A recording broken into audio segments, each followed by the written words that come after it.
Ce soir, selon les invitations que vous avez reçues, nous allons parler sur le thème de l'évasion.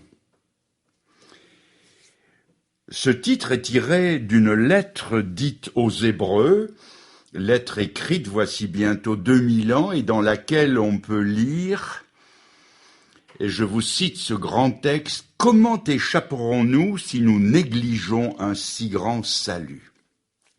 Il y a dans ce verset de la Bible 3 mots-clés, échapper, négliger et salut. Premièrement, nous allons commencer par échapper, d'où nous tirons le mot évasion. Périodiquement, la liste déjà si longue du dictionnaire s'augmente de quelques mots nouveaux ou bien de mots anciens avec une signification nouvelle. Il en est ainsi du mot échapper ou évasion. Si vous prenez un dictionnaire d'entre les deux guerres ou même d'après-guerre, vous trouverez au mot évasion le sens traditionnel de s'évader d'une prison ou d'une contrainte. Mais aujourd'hui, dans le mot évasion, il y a des connotations supplémentaires. Le temps des vacances peut être vécu comme une agréable évasion. L'évasion, c'est chargé de sens, comme par exemple chercher à échapper aux réalités de la vie en construisant autour de soi un monde imaginaire. Voilà l'évasion. Des millions de gens s'évadent dans les vaines rêveries d'une imagination enfiévrée. Et dans ce nombre, il faut inclure les lecteurs et surtout les lectrices des romans dits de 4 sous. En pensée, ils se revêtent des qualités d'un personnage de fiction qui les sort d'une réalité qu'ils ne peuvent plus regarder en face plus longtemps. Débarquant un jour dans une capitale européenne, j'ai vu de grandes affiches très suggestives qui disaient « Évadez-vous de vos soucis en lisant Nous deux, ou Playboy, ou Évasion », etc. Deuxièmement, dans cette catégorie, il faut aussi inclure ceux qui usent et qui abusent des euphorisants ou des tranquillisants que l'on a aussi appelés les pilules du bonheur. Bientôt, on pourra aller chez le pharmacien et lui dire « Monsieur l'apothicaire, mettez-moi pour 5 € de bonheur en pilule ». Dans cette catégorie, il faut aussi relever la tentative d'évasion du fils prodigue de la célèbre parabole. Bien avant de partir pour son pays éloigné, il était comme beaucoup de jeunes, un rêveur de plein jour. Il rêvait tout éveillé, tandis qu'il mordillait le bout de son crayon en faisant ses devoirs d'école ou de lycée. Il rêvait à un pays lointain où il finit par s'échapper de la maison de son père. Et quand il atteignit ce pays, il dut se rendre compte que nul ne peut s'évader de la droiture sans être happé par le péché et que personne ne peut semer au vent de l'imagination sans récolter tôt ou tard la tempête du jugement. C'est ce que fit aussi le roi David. Il s'évada de la droiture avec la femme d'un de ses principaux officiers, et lui aussi, il a récolté la tempête du jugement. Deuxièmement, il y a des millions de personnes qui s'évadent de la réalité des choses et de la vie par les moyens que leur permet leur fortune. Mais la réalité ne s'oublie pas avec de l'alcool, du vin, des stupéfiants. Elle ne s'oublie pas avec la seringue ou au bout d'un voyage psychédélique ou à Katmandou. Quand la vapeur de l'alcool se dissipe et que la fièvre du plaisir tombe, que reste-t-il sinon un arrière-goût amer, un immense sentiment de solitude, un profond dégoût pour soi-même, Alfred de Musset a écrit en son temps « Quand mon cœur fatigué du rêve qui l'obsède, à la réalité revient pour s'assouvir, au fond des vains plaisirs que j'appelle à mon aide, j'y trouve un tel dégoût que je me sens mourir. » Voyez-vous, le danger de prendre l'habitude de s'évader dans toutes sortes de plaisirs superficiels, c'est de s'apercevoir que l'évasion occasionnelle se transforme en esclavage perpétuel et de découvrir qu'on est devenu le prisonnier de son évasion. Troisièmement, il y a un sentiment quasi général qui consiste à s'évader de la réalité de la vie et des choses de cette vie en se calfeutrant derrière toutes sortes de systèmes de sécurité. Je connais des gens dont l'obsession constante est d'aller déposer des billets de banque sur un compte et à partir de ce moment-là, et pour rien au monde, même s'ils en ont besoin, ils n'iront rechercher ce qu'ils y ont déposé. Pourquoi? Mais parce qu'ils ne se sentent en sécurité que dans la mesure où ils ont assuré leurs arrières. Je voudrais qu'on me comprenne bien. S'il y avait parmi mes lecteurs un panier percé, quelqu'un qui ne sait pas garder €1 sans le dépenser, je lui recommande d'aller vers la parole de Dieu qui dit « Va vers la fourmi paresseux ». Non, le Seigneur n'est pas contre l'épargne, mais il nous met en garde contre cette tendance à nous laisser envoûter par l'unique attrait de l'argent pour nous évader de la réalité de la vie.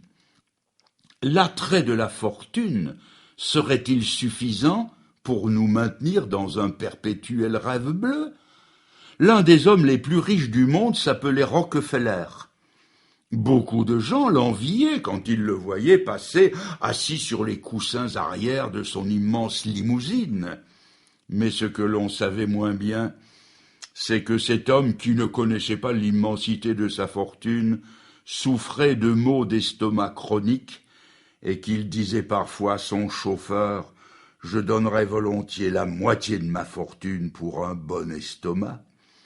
Le livre de l'Ecclésiaste dit au chapitre 5 et verset 9 « Celui qui aime l'argent n'est pas rassasié par l'argent, et celui qui aime les richesses n'en profite pas. » On parle beaucoup aujourd'hui des droits de l'homme, mais on ne parle plus guère des droits de Dieu.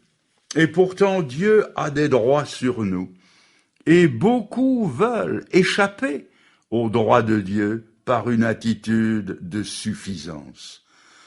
La voix de Dieu est étouffée par la voix de leur propre justice. Devant eux, la croix de Jésus-Christ et son message rédempteur s'estompent et il n'y a plus de place que pour eux-mêmes. Ils se drapent orgueilleusement dans le suaire de leur propre justice, celle de leurs bonnes actions ou prétendues bonnes actions, et aux objections de la Bible, comme par exemple « il n'y a pas de juste, pas même un seul », ils répondent comme les Juifs autrefois. Lorsque Dieu leur disait dans le dernier livre de l'Ancien Testament « Je vous ai aimés », ils répondaient « En quoi nous as-tu aimés ?» Dieu disait « Vous me méprisez », et ils répondaient « Mais en quoi te méprisons-nous » Dieu disait « Revenez à moi ». Et ils répondaient « Mais en quoi reviendrions-nous à toi ?» Vous me fatiguez, disait l'Éternel. Et il disait, en quoi te fatiguons-nous? Vous me trompez, disait le Seigneur. Et il disait, en quoi te trompons-nous? Ainsi beaucoup d'hommes aujourd'hui se couronnent maîtres de leur vie et de leur destinée.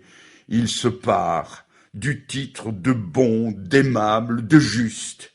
Mais la Bible dit, beaucoup d'hommes proclament leur bonté, mais un homme vraiment fidèle, où le trouvera-t-on?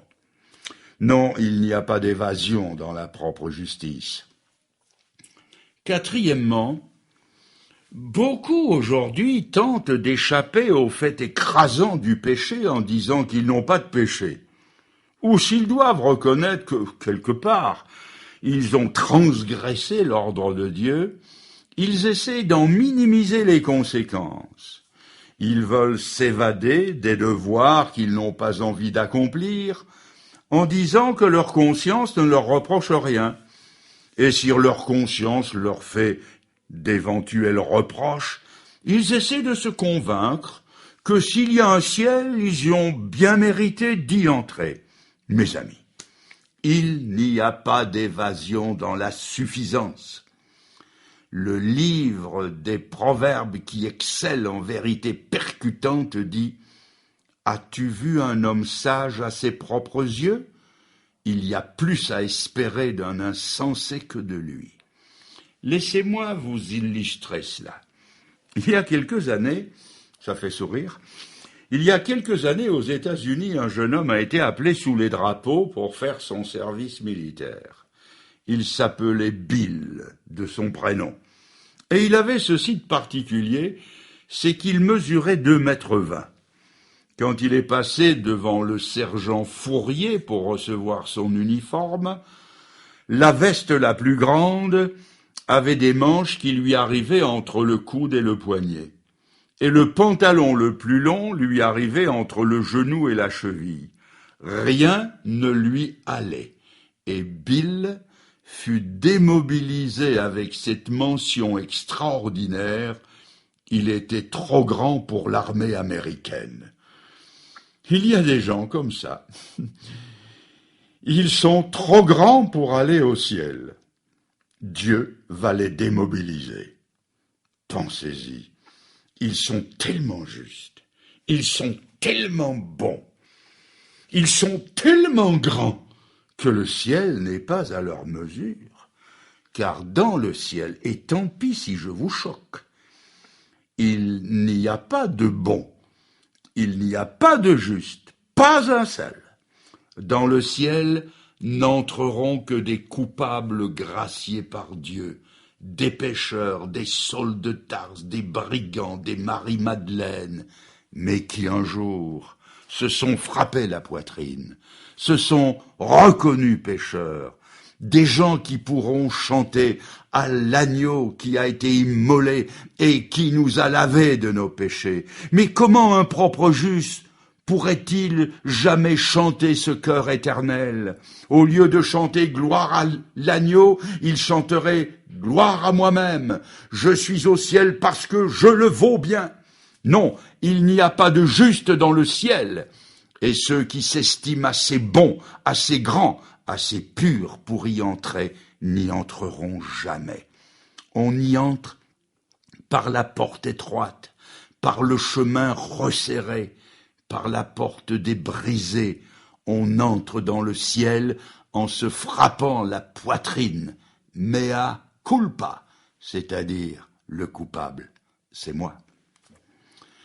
Cinquièmement, ils sont de plus en plus nombreux dans notre société occidentale, ceux qui veulent échapper aux réalités de la vie en ayant recours au suicide. Le suicide ou le pseudo-suicide a été très à la mode à Hollywood, la cité créatrice de rêves et d'évasion. De jeunes starlettes en mal de publicité prenaient un tube de barbiturique et téléphonaient aussitôt au médecin « Allô, docteur, je viens de me suicider », ce qui permettait au docteur d'arriver à temps, de faire un lavage d'estomac, et cela leur donnait une publicité gratuite. Mais l'une d'entre elles, qui n'avait plus besoin de publicité, qui avait le monde du spectacle à ses pieds, a aussi pris les barbituriques, et on la retrouvait morte, avec la main sur son téléphone blanc. Elle s'appelait, vous le savez? Eh oui, vous l'avez dit, Marilyn Monroe. Et puis, il y a aussi des noms comme Monterland, Hemingway, Romy, Dalida, qui n'avaient plus besoin de publicité et qui ont voulu enterrer la réalité dans la tombe. Mais mes amis, le suicide ne recule pas l'échéance d'une autre réalité, celle de la comparution devant Dieu. il ne fait que nous introduire plus rapidement dans la présence d'un Dieu que nous aurions essayé de fuir, car, et c'est là tout le sérieux de la situation, la Bible dit, il est réservé aux hommes de mourir une seule fois, après quoi vient le jugement. Dieu a-t-il une réponse au problème de l'évasion ?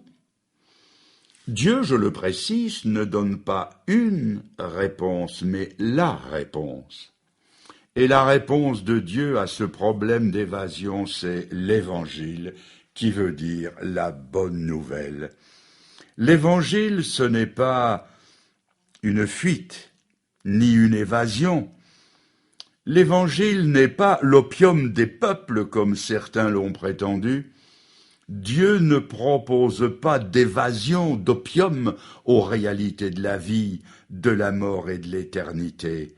Dieu nous propose l'Évangile, qui introduit la réalité de Jésus-Christ dans les réalités de la vie, de la mort et de l'éternité. Et une fois Jésus-Christ introduit dans ces choses, elles prennent un aspect différent. Avec Jésus dans le cœur, la vie, je n'ai plus à la subir, je peux enfin la vivre. Et croyez-moi, c'est tout autre chose. C'est comme ceux qui fréquentent les cultes de l'Église sans être convertis, ils subissent le culte. Mais quand on est né de nouveau, on ne le subit plus, on le vit. De même, quand Jésus-Christ est introduit dans la réalité de la mort, cette camarde, change de visage. L'apôtre Paul, en parlant de la mort, pouvait dire « absent du corps, présent avec le Seigneur ». Il écrira à ses amis avec qui il aurait aimé rester, et il dit « je ne saurais dire ce que je dois préférer, je suis pressé des deux côtés, j'ai le désir de m'en aller et d'être avec Christ ». Ce qui est de beaucoup meilleur. On trouve ça dans l'Épître aux Philippiens au chapitre 1. Quand Jésus est introduit dans la notion de l'éternité, tout change aussi, car la Bible dit « Il n'y a plus aucune condamnation pour ceux qui sont en Jésus-Christ ». Et la Bible ajoute en 2 Corinthiens 5 que celui qui est en Christ est une nouvelle créature, que les choses anciennes, sous-entendues auxquelles on essaie d'échapper, ces choses sont passées et sont devenues nouvelles. Il y a peut-être quelqu'un qui, en m'écoutant, se tient sur la réserve et pense que tout cela, tout ce que je dis, c'est de la poudre aux yeux, et ajoute à mon adresse, Fernand Legrand, vous nous dites que quand on se donne à Jésus-Christ, tout devient nouveau, et que la réalité de Jésus-Christ, une fois introduite dans la vie, la mort et l'éternité, tout change. Eh bien, commençons par la vie, vous me dites. Supposons qu'à la fin de cette réunion, supposons que le cœur touché, dans le moment de recueillement que vous allez proposer, comme vous le faites chaque fois, que dans ce moment-là, je dise à Dieu dans une prière sincère, eh bien oui, Seigneur, dans la main que tu me tends, je mets la mienne et je me donne à toi. Je t'accepte pour mon sauveur. Qu'est-ce qu'il y aura de changé ? Vous allez me dire, est-ce que le monde sera changé pour autant ? Est-ce que mon contremaître ou mon professeur que je vais rencontrer demain sera changé ? Est-ce que mes enfants vont être changés ? Est-ce que la société va changer ? Les gens que je vais côtoyer, qui sont souvent ennuyeux, grincheux ou mal embouchés, vont changer ? J'ai anticipé votre question, et ma réponse est celle-ci. Bien sûr que non. Ce n'est pas eux qui vont changer, c'est vous. Dieu n'a jamais promis à un converti qu'un tapis rouge allait se dérouler devant lui et que les autres allaient changer. Ce qu'il a promis, c'est de le changer lui, et du coup, pour lui, tout change. Quand un libertin se convertit, le Seigneur ne retire pas toutes les jolies filles de la circulation, mais il le change lui. Ce qui change, c'est sa façon de les regarder. Quand Dieu sauve un avare, il ne retire pas tous les billets de banque de la circulation, mais il change sa façon de regarder les billets de banque. C'est-à-dire que quand Dieu sauve quelqu'un, ce n'est pas les autres qu'il sauve, c'est lui. Il le change vis-à-vis des siens, de sa famille, de ceux qu'il côtoie dans son voisinage ou sa profession. C'est lui qui est changé, pas les autres. Quand je me suis converti, ce n'était pas pour que les autres changent, mais pour que moi je change. Et du coup, tout a changé dans ma vie, forcément. C'est ça l'évangile, le vrai et le seul vrai. Quelle misère! Si les autres changeaient et pas moi, je serais encore plus misérable qu'avant si les autres étaient changés et moi pas. Heureusement que l'amour de Dieu commence par moi. Il m'aime tellement que c'est par moi qu'il commence, et c'est cela le salut de Dieu.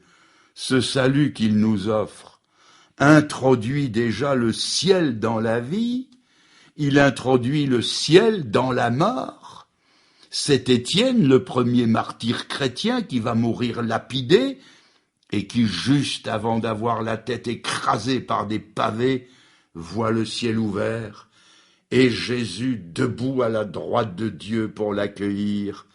Jésus introduit dans la mort et dans l'éternité, c'est cela qui change tout, et c'est ce qui compte par-dessus tout. Mais devant ce salut qui nous est offert, notre attitude peut être celle de ce deuxième mot-clé, la négligence. Comment échapperons-nous si nous négligeons un si grand salut? La négligence est un petit mot à l'air inoffensif. La négligence n'a jamais été coupable d'une mauvaise action, jamais. Mais à cause d'elle, des vies ont péri, des trains ont été mis en pièces, des navires ont sombré, des villes ont brûlé, des batailles ont été perdues et des empires se sont effondrés. La négligence n'a jamais porté un coup, mais à cause d'elle, des foyers ont été brisés. L'amour s'est refroidi, des larmes ont coulé, et des pères et des mères au cœur brisé sont descendus dans la tombe. La négligence n'a jamais conçu une seule mauvaise action, mais à cause d'elle, du talent et du génie n'ont pas pu s'épanouir. La courtoisie, l'amabilité ont failli, et des promesses de succès se sont transformées en désastres. Combien de fois ne suis-je pas passé en Belgique près de la butte du Lion à Waterloo? Et comme j'étais un peu passionné par l'histoire de la Révolution et du Premier Empire, c'est toujours avec un petit pincement au cœur que, sans approuver, je pensais à cette bataille épique. L'empereur avait devant lui les alliés commandés par Wellington. Sur son aile droite, à 20 kilomètres de là, il avait gardé une partie de son armée sous le commandement du maréchal Grouchy, qui était censé contenir les Prussiens de Blücher au plus fort de la bataille, tandis que les généraux, les subordonnés de Grouchy, le pressaient de marcher au canon. Il picorait dans son assiette en répondant négligemment « Je n'ai d'ordre à recevoir de l'empereur ». Et tandis que la France du Premier Empire s'écroulait, Grouchy a non seulement laissé passer les Prussiens, mais il est rentré en France avec 15 000 hommes qui n'avaient pas tiré un seul coup de feu. Un dictionnaire ancien que j'ai lu rapporte que plus tard, comparaissant devant une commission militaire, je cite, « sa négligence coupable lui fut sévèrement reprochée, la négligence ». Au mois d'avril 1912, le plus luxueux paquebot du monde faisait la traversée de l'Atlantique. Le capitaine Smith fut averti de la présence des icebergs, mais il négligea l'avertissement et voulant battre les records de traversée, il maintint la vitesse, et l'histoire a fini comme chacun sait. Au procès de Jésus-Christ, Ponce Pilate, le gouverneur romain, tandis qu'il siégeait au tribunal, fut averti par sa femme qui lui fit dire qu'il n'y ait rien entre toi et ce juste, car aujourd'hui j'ai beaucoup souffert en songe à cause de lui. Mais il négligea l'avertissement de sa conscience, de sa charge et de sa femme. Il négligea l'avertissement du ciel et il y a laissé son âme. Un homme qui faisait de fréquents voyages à l'époque où l'aviation était moins sûre qu'à présent, a compris qu'il devait contracter une assurance pour mettre les siens à l'abri du besoin en cas d'accident. Il a fait préparer cette assurance, puis, au dernier moment, il a négligé de la signer. Il a pris l'avion, et ce fut aussi la dernière fois, et parce qu'il avait négligé de signer, rien que ça, il a laissé sa famille dans le besoin. Mes amis, vous ne pouvez pas vous permettre d'être négligent avec ce qui vaut plus que tout l'or du monde. Cela coûterait trop cher. C'est un prix que vous ne pouvez pas payer. Vous ne pouvez pas vous payer ce luxe. Mes amis, votre âme, c'est ce que vous avez de plus précieux. N'est-il pas écrit « Que donnerait l'homme en échange de son âme ?» Votre âme vaut plus que tous les biens du monde. C'est pourquoi vous ne pouvez pas vous permettre d'être négligent. Comment échapperons-nous si nous négligeons un si grand salut? C'est une question à laquelle il n'y a pas de réponse et à laquelle Dieu lui-même ne peut pas donner de réponse parce qu'il n'y en a pas. Négliger le salut, c'est s'exclure de toute possibilité de salut. Après l'évasion et la négligence, nous arrivons au troisième mot-clé, le salut. Avez-vous remarqué que l'auteur de la Bible, le Saint-Esprit, en parlant de salut, n'emploie pas l'affirmatif, le comparatif, mais une sorte de superlatif. Un si grand salut. Pourquoi? Parce que l'Évangile nous sauve de la plus grande perdition possible à la plus grande bénédiction possible et par le plus grand sauveur possible. Arrêtons-nous une dernière fois sur le mot « salut ». Quelqu'un va peut-être me demander « Fernand le Grand, dites-nous de façon claire ce qu'il nous faut faire pour être sauvés. Parlez-nous du salut, mais parlez-nous-en d'une façon telle que nous le comprenions. Comment être sauvé? Supposez que dans cette grande salle où nous nous trouvons, qu'il s'y déclare subitement un incendie.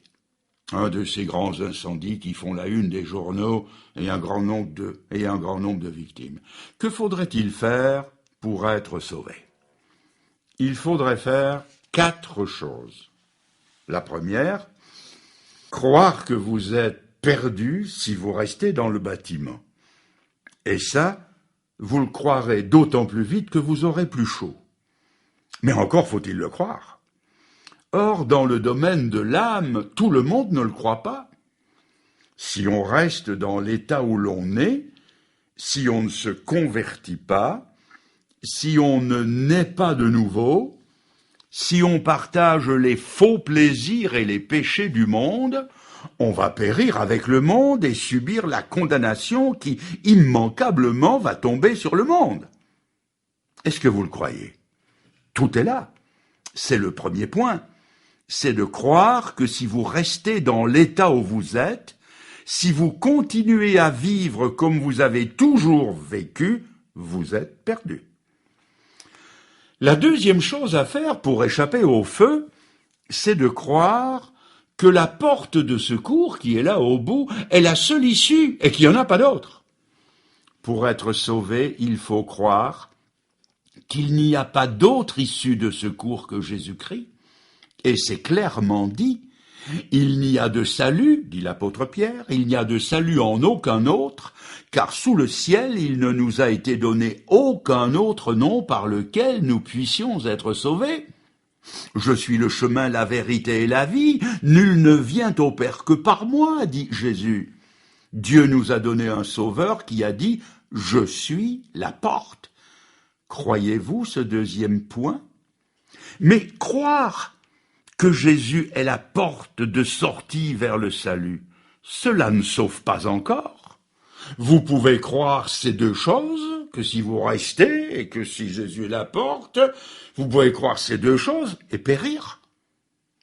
La troisième chose, c'est qu'il faut prendre la résolution de quitter l'endroit où l'on est et de passer par la porte. C'est peut-être le plus dur.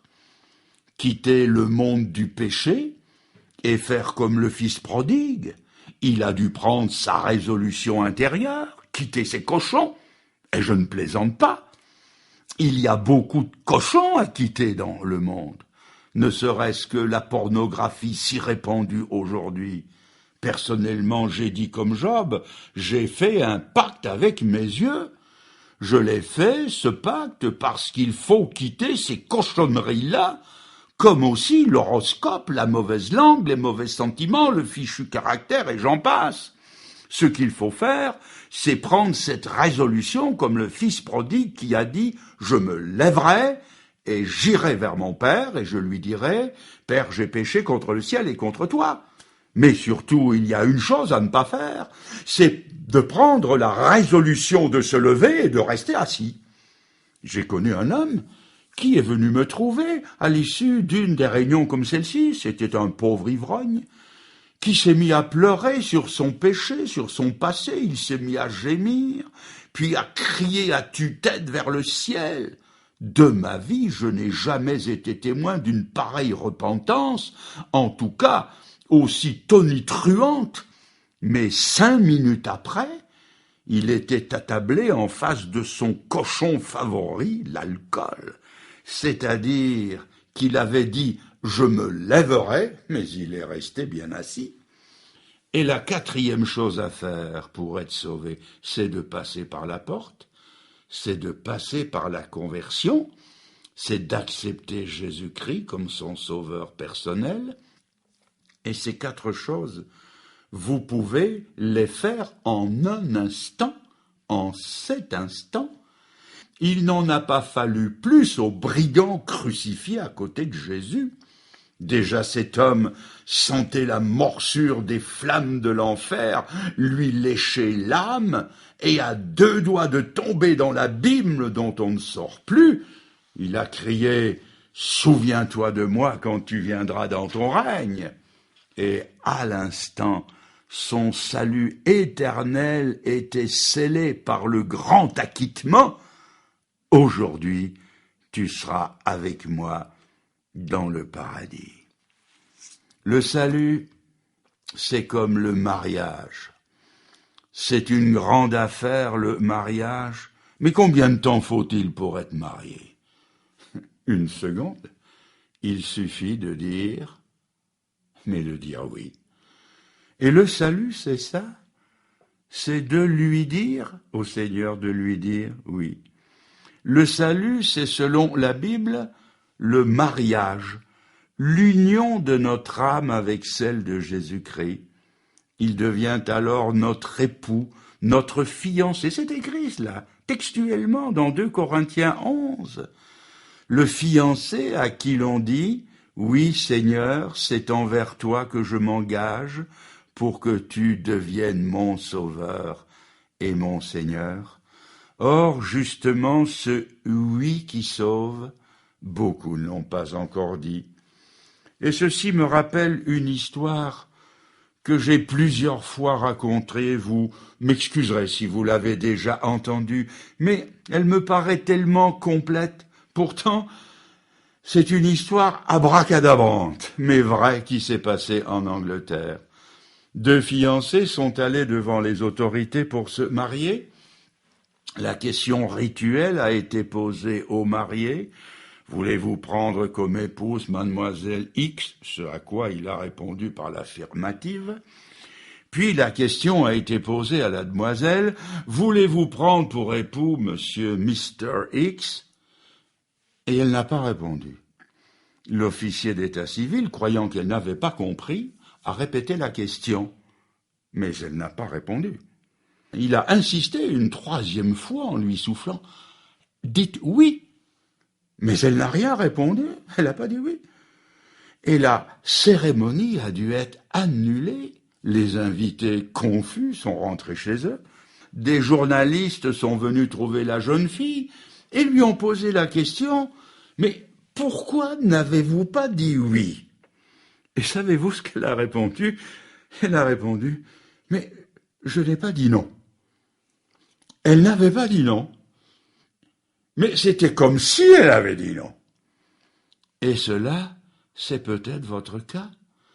Vous n'avez pas dit non à Jésus-Christ.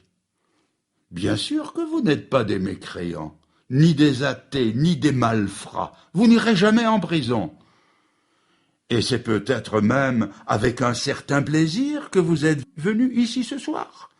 Vous n'avez pas dit non à Jésus-Christ, mais tout le drame est là, c'est que vous ne lui avez pas dit oui, Seigneur. Et si vous ne lui avez pas dit oui, c'est comme si vous lui aviez dit non. Est-ce que vous avez saisi le côté infiniment sérieux de la chose? Comment échapperons-nous si nous négligeons un si grand salut, si nous négligeons de lui dire oui? Vous en êtes peut-être encore là, au stade de la négligence et de l'indécision. Alors maintenant, dans les dernières minutes de notre rencontre, puissiez-vous lui dire, et je vous invite à lui parler vous-même, d'avoir un moment de recueillement, et peut-être aimeriez-vous que je vous aide. Bien sûr, c'est une affaire personnelle entre vous et lui, mais peut-être que vous avez quelques difficultés à trouver les mots. Alors, dans ce moment où nous courbons la tête, où nous nous recueillons, dites-lui, et vous pouvez silencieusement, intérieurement, lui répéter, Seigneur, dites-lui, Seigneur, pardonne ma négligence, pardonne mes hésitations et mes péchés. Dites-lui même, je t'apporte ce qui me fait mal, comme aussi le mal que j'ai fait aux autres. Dites-lui, Seigneur, je t'apporte ce qui me perd, ce qui me ferme la porte de ton ciel. Je t'apporte ce qui me rend malheureux déjà sur cette terre. Et dites-lui, Seigneur, le oui que j'ai si longtemps hésité à te dire, eh bien je te le dis maintenant de toute mon âme. Ô Jésus-Christ, je te dis oui ce soir. Amen, Seigneur. Amen. Amen.